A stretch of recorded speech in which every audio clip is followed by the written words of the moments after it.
Je voulais regarder une série Netflix, mais vous connaissez l'histoire, on perd plus de temps à choisir ce qu'on va regarder qu'à le regarder. Vous pouvez pas me dire ça. Alors, si. Alors après 2h45 d'hésitation, j'ai donc abandonné pour mon plus grand bonheur, car j'ai découvert mieux qu'une série Netflix, le reportage que consacrait hier 66 minutes sur M6 à cette bien sombre histoire.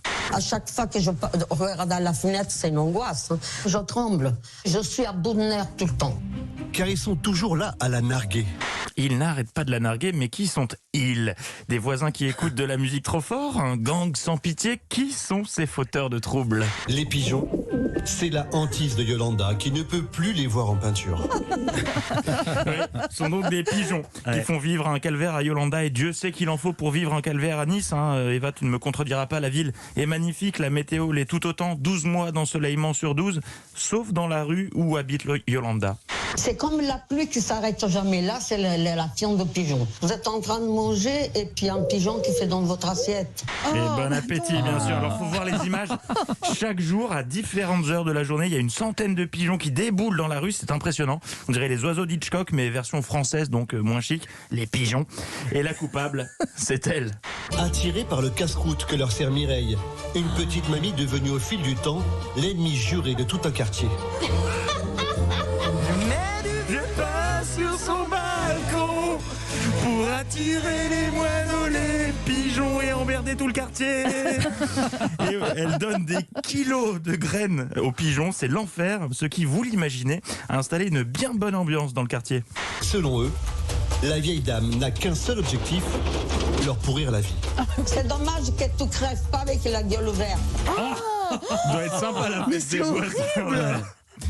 Conséquence, pour tenter de mettre fin à ce fléau, les voisins se sont ligués contre Mireille. Ils lui mettent des coups de pression devant sa porte, mais il en faut plus pour la déstabiliser, car elle n'est pas seule. Pour la sortir de ce bourbier, Mireille peut compter sur ses pigeons.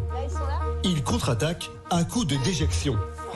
Le premier touché, notre caméraman. Pourquoi il ferme la porte? J'ai fait chier dessus. L'occasion de saluer une nouvelle fois le travail des journalistes qui ne reculent devant aucune prise de risque. Alors vous connaissez le dicton, le malheur des uns fait le bonheur des autres. Maxime qui se vérifie également dans l'affaire de la vieille aux pigeons.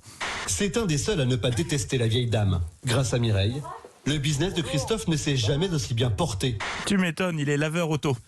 Voilà, laveur auto est très malin, business is business. Et avec sa femme Linda, il a pensé à tout. Pour les victimes de fientes comme monsieur, ils ont carrément ouvert un pressing. Et si la fiente est plus petite qu'une pièce de 2 €, il vous offre le repassage. Oui, il a inventé Cacarglass. Ça va, c'est lundi. Voilà. En tout cas, on perd pas le nord dans le sud. Cette histoire me fascine. Il y a tout, de l'action, des rebondissements, un cadre de rêve. Je veux la voir adaptée sur Netflix. Et je pense aussi que le journaliste de 66 minutes rêve de la même chose. Il vend ça comme si c'était un film à suspense. À Nice, entre espionnage et coup bas, la guerre des pigeons est déclarée. La suite au prochain épisode. Merci Bertrand. Eva Rock, je me